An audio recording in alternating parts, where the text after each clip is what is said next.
Cette nouvelle collision meurtrière au Sénégal remet en lumière l'état des routes et le manque d'entretien des véhicules ou encore la corruption répandue des agents chargés de faire respecter les lois ou passer le permis de conduire. L'État aussi a une grande responsabilité sur la recrudescence des accidents. Les routes sont très étroites. Ce bus fait une largeur de 3,5 mètres et la plupart de nos routes font 7 mètres de largeur. C'est pourquoi, quand deux voitures se croisent, les conducteurs ont d'énormes difficultés et c'est ce qui, en général, cause ces dégâts. L'État doit élargir les routes et faire 2 voies dans chaque sens.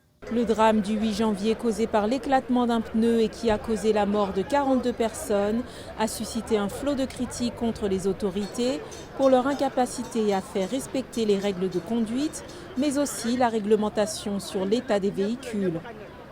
Les bus sont communément transformés pour accroître leur capacité et les porte-bagages de toit, source de revenus supplémentaires pour les transporteurs, sont souvent surchargés.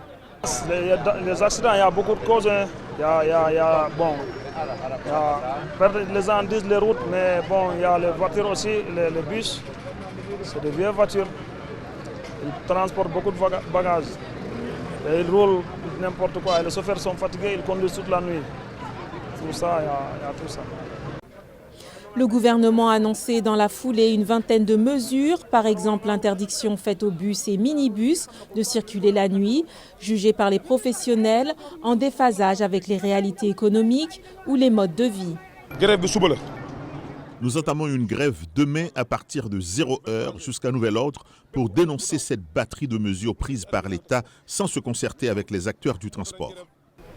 Les accidents de la route tuent officiellement 700 personnes chaque année au Sénégal, un pays de plus de 17 millions d'habitants.